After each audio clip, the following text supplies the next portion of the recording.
Ready, and a 1, and a 2, and a 3, and a... Can't do that before we start. I know.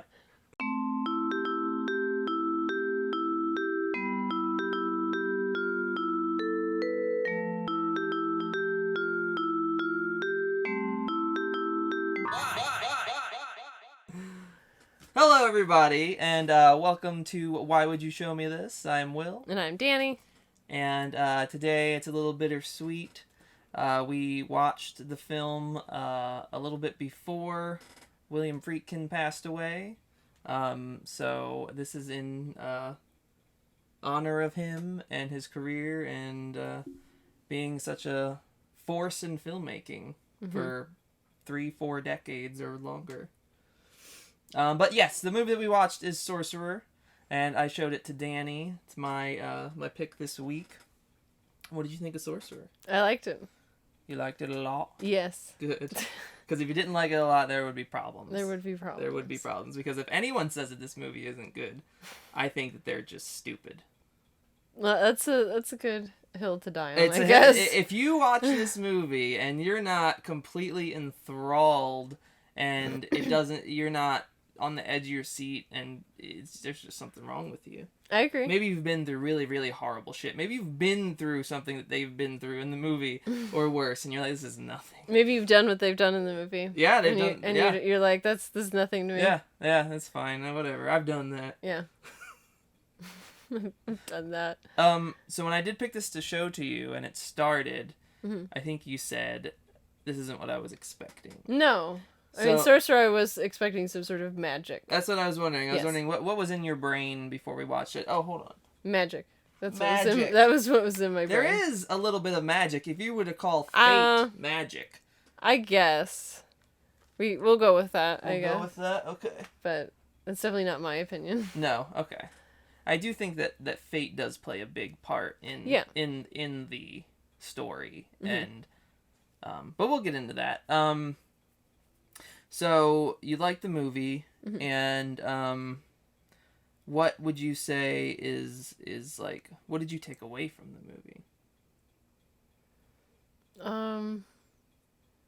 Don't ever get to the point where you have nothing to lose? I don't know. Well, no, they don't have nothing to lose. They have everything. They have everything to gain, I guess. That's also usually when you have nothing to lose. Yeah, as well. And these men don't have anything to lose. I think that's even in the description of this movie. They still have their lives to lose. Yes, but when you say you have nothing to lose, it usually means anything but that. That's true, and they have lost a lot already at this point. So we have our 4 main characters. Yeah. We have a getaway driver from America. We have a terrorist from the Middle East. We have a French businessman who has done some shady things. And then we have a man that is an assassin. He's an assassin. Yeah, he is an assassin. And we don't particularly know why he is in the same place as these other 3 men. I don't know if I want to give too much away about. We won't, but okay. So the movie is basically about 4 men who are tasked with. I don't know if you should say even what they're tasked with. They're tasked with retrieving something dangerous. Yeah. How about that? That's the most general possible way that we could put it. Yeah, because I really don't want to ruin this for people who haven't seen it. It is nice because if you go in blind like I did, where you have no idea what's going on in it, I think that's the best way if you can. Yes. And before this movie, what other William Friedkin movies had you seen? I don't know. You have to name them because I don't know. Well, The Exorcist, of course. The Exorcist, yeah. And we did already try to record this episode a couple of days ago, but there was a very terrible storm, and something very weird happened, which we'll just throw in right here. Yeah. What other William Friedkin movies have you seen before we watched this? Well, obviously, The Exorcist. Yes. Okay. That was very weird. It was very funny, but I thought we should put that in here for you guys. But you've seen The Exorcist. Yes. French Connection? Yeah, I watched it with you, No, I think. we didn't watch French Connection. Okay, together. then maybe not. Some other asshole. No, definitely not. Bug. Yeah, we watched. We did not watch Bug together. Didn't we try to watch it? And I was like, I don't want to watch this. You didn't like it, and I got mad because he got mad. Got a little mad. It's boring. Oh no. Sorry. That's fine. You're allowed to have your opinion, I guess. You haven't seen Killer Joe, and there's plenty of other ones. We watched Cruising recently. Yeah. For the first time. I had not seen Cruising. It's a very surprising movie. Very, very, very good movie. But Friedkin didn't really make bad movies a lot. No. But so with Sorcerer, for me, when I first saw this movie, which wasn't that long ago, I think I watched it like 2 years ago for the first time, maybe. It just feels dangerous. Like, that's the biggest thing I can say, is that this movie feels dangerous at every turn. It feels tense. It's tense, but it also feels like somebody probably died while making it. Maybe. Which I don't think has been reported that anyone died while making it, but it seems like somebody could have. It reminds me slightly of the Werner Herzog film with the boat. Yeah, Colorado. I want to say Fitz, Colorado. Is it Fitz? That is not. Is it Fitz Carlton? No, it's not. It's God damn it! Why can't I remember the name of the movie? It's that one. Anyone who knows the movie knows the rest of it. Fitz C word. I don't think you should say that. Fitz cunt. That's the name of it. Fitz Colorado. Ugh. I'm gonna stop trying to say it. You shouldn't, because I don't think you can. Yeah, I can. I just forgot. I just want to say Fitz Colorado. That's just what wants to come out of me. But, no, that's not it. But no, yes, especially with the bridge scenes in this film, which pretty much, if you've seen the poster, you've seen a still from that scene, and it's probably the best scene in the movie to me, the most tense, dangerous scene. It's one of the scariest ones for sure. Yeah, and we get it twice. Yeah, which is crazy. I know when we talked before, one of your favorite things about the film was the tree scene. Yeah, that is my favorite scene. Why is that? That is your favorite scene? I mean, for the most part, it's my favorite part of the movie, because when they come to it, I have no idea what they're gonna do. True. Yeah. I have like zero idea, even though the solution they come up with is like, oh, I should have thought of that. You know what I mean? It seems so obvious, but it's not at the same time. So that's what I like about that scene, is that they have zero clue what to do, and they pretty much think it's over at that point. Yeah, pretty much. It's definitely like, it's a line in the sand, if you will, almost literal.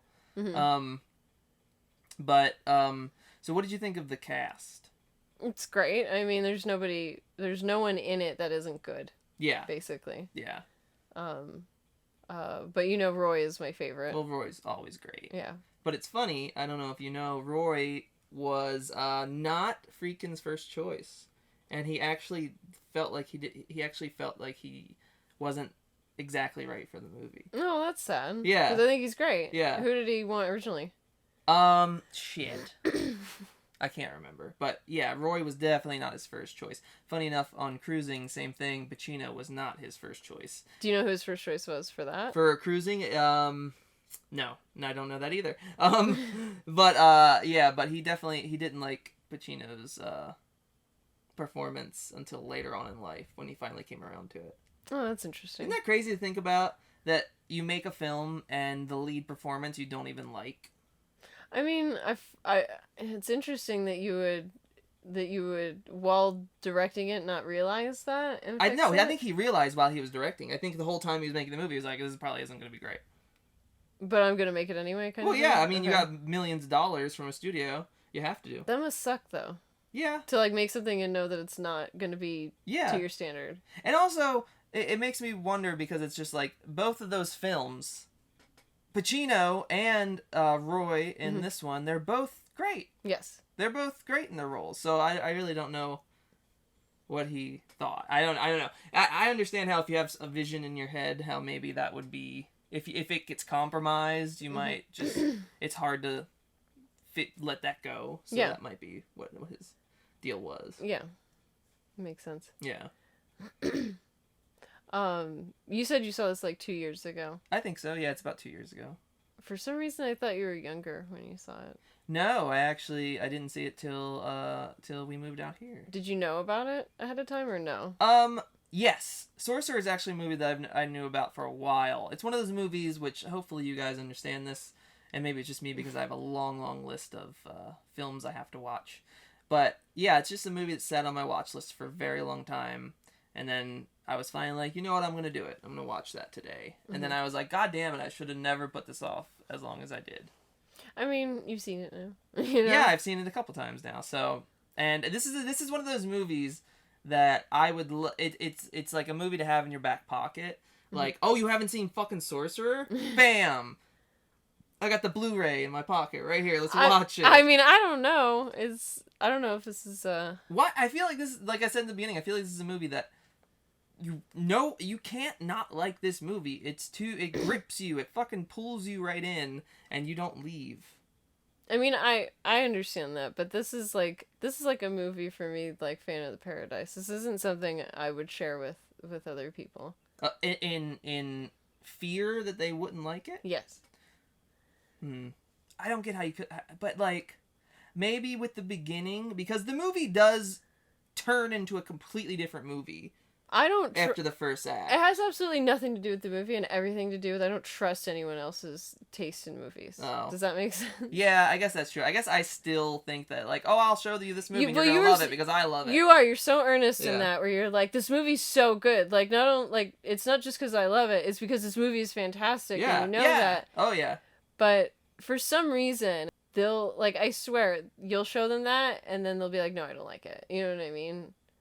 Well, that's for people that are dumb. I know, I understand. But I mean, it's just, it's not something that I would break out and be like, let's watch this, you know what I mean? Like, it's, like, I understand it's great that you would, because you think everybody, like, has kind of the same taste. No, not taste. I shouldn't say taste. There are certain movies that I love that I know that I can't bring that out to anyone and they're gonna like it. Mm-hmm. But this is a movie that I feel like I can bring this out to a large group of different people and they would like it. I'm too jaded to think that. Yeah. I think I don't trust people enough. I've seen people, you know, shit on some of the greatest stuff. So I think I've been beaten down by people's opinions. Like, I've been beaten down a little bit by people on Letterboxd. Like, not them commenting to me, but just some people's, like some of the scores reviews and scores on there. I'm just like, I can't know you. Like, it like hurts you. You know what I mean? So I have to mute some people on Letterboxd. Yeah, exactly. So this is one of those movies that I like so much, and that I also think is like, and not only like it's whether you like it or not, but you need to understand that this movie is like a huge achievement. Oh yeah. And that's another thing. And some people, you can't impart that on them. They don't care. Yeah. Like, it doesn't matter to them. You know what I mean? Yeah, no, that's true. They don't see that. They don't see, like, it's weird because you think with moviegoers nowadays, they go and they watch these big action pieces. And you could say that there are action sequences in Sorcerer. There are. I mean, there are action sequences, but they're also very filled with tension. And people will go and they'll watch these action movies that don't even have close to the amount of tension that Sorcerer does, and they're like wowed by it. Yeah. And it's like to not be wowed by this movie I don't even understand it.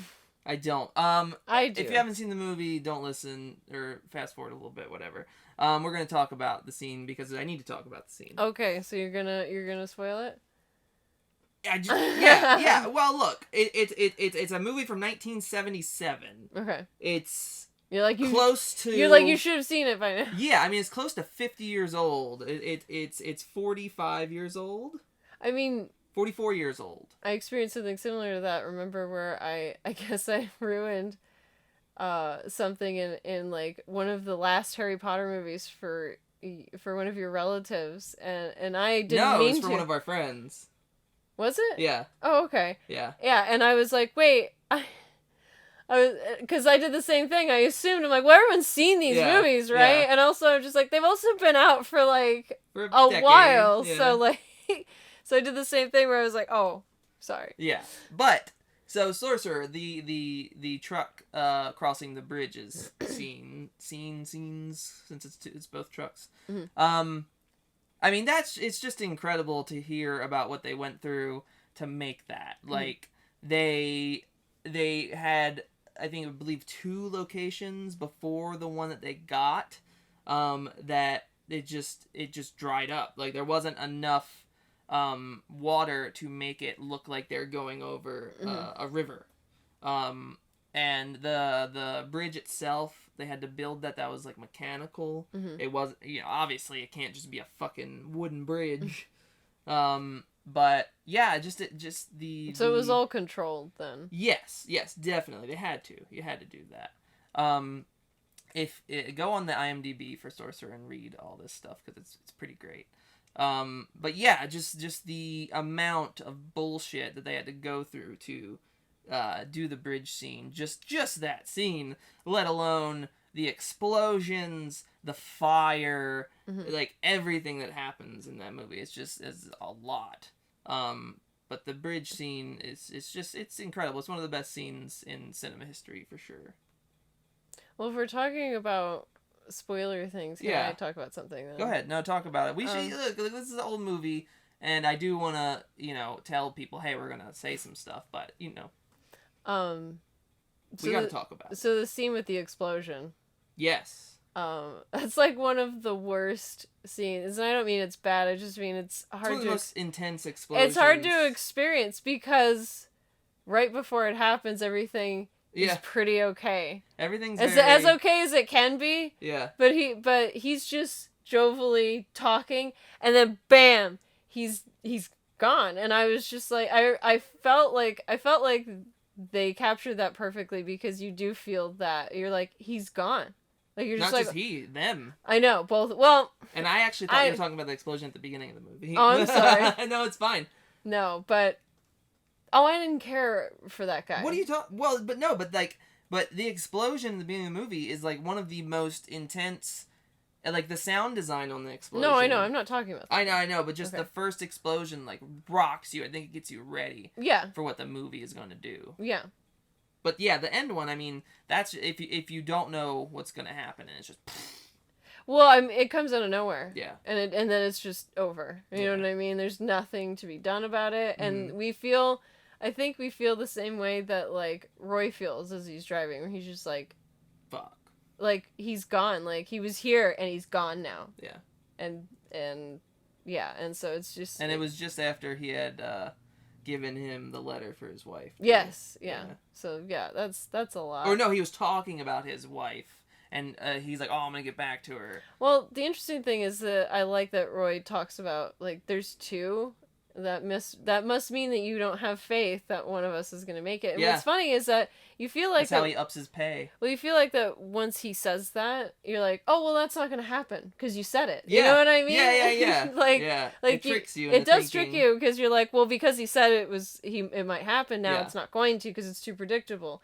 But they do the switcheroo, basically. Yeah. It's great. And so since we're talking about things now, what do you think is the significance of having our 4 main characters basically be bad people? I mean, I guess it shows that bad people can still do good things. Sure. Just like the opposite is true is that good people do bad things. Yeah. And the thing is that you decide for yourself kind of if you think they're bad or not. Well, they're obvious. I don't think you do that. I think the movie very clearly states that these are 4 bad men. But I think you got a terrorist. I know. You have someone who what he did made his partner kill themselves. Mm-hmm. You have an assassin, and you have a bank robber, like like a mafia guy almost. Yeah. But you do have to wonder if this action redeems them or not, right? No, I don't think it does, considering the end. I mean, I guess, yeah. I do think it is a cautionary moral tale. Mm-hmm. You know, it's you do bad things in life, and you may think that you can redeem yourself from these bad things, but sometimes things are so bad that you can't. Yeah. I think that's definitely true. Yeah, I think that's one of the things that the movie is really saying. I also think William. Nobody calls him William. Billy Friedkin. I also think he just wanted to create an incredibly intense movie as well. I think that was also his goal. Yeah, oh, for sure. And I know this was a not a remake of The Wages of Fear. Well, Friedkin said it is not a remake. He said it is an adaptation of the book that it was based on. Yeah. So I have not seen The Wages of Fear. I do want to though, so maybe I'll do that soon. Yeah, that would be interesting to do. Yeah, because it does seem, I've seen some clips. It does seem similar. Yeah. There's no way it's as fucking tense as this movie. There's no way. I won't believe it. Is this one of the tensest movies you've seen? Yeah, for sure. Yeah, I mean it's just so beautifully paced, and the way it brings you into this situation, and then you feel like you're in it with them. Yeah, I feel basically that way. Like their life is your life, and you're like, oh fuck. We can't do too much. We can't rock it too much. It's gonna blow us up. Yeah, it's gonna. Yeah. Yeah. I mean, I would have never taken the job. That's just me because. Well, they needed to get out of there. I know, I get that, and that's the thing is, it's almost like not about the pay. It's more about the getting out of there. Yeah, no, that's the whole thing. They all want the money to get the fuck out of that place that they're at. Yeah. So, what would your rating be? I mean, from on a scale of 1 to what? We're doing a scale of 1 to 5 now because that's the letter. Well, it's a 5. Yeah, obviously. It's a 5. It's a perfect, great fucking movie. Yeah, I mean, there's really not a whole lot, if anything, you would change about it, I would think. No, you know I wouldn't change a single thing about it. Yeah, I mean, the casting is good. Yeah, casting is good, locations, everything. All that stuff. The music's good. Music is very good. Yeah. You know, I was just thinking, freaking, like, you're not walking out of a movie that he made feeling, like, good.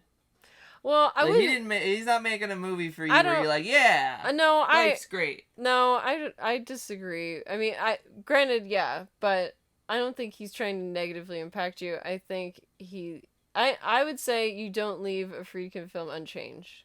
Yeah, that is a good way to put it. You're changed from his films. You are, but you're not changed, like, well, you probably can be changed for the better. You're not going to be happy. It's not happy-go-lucky.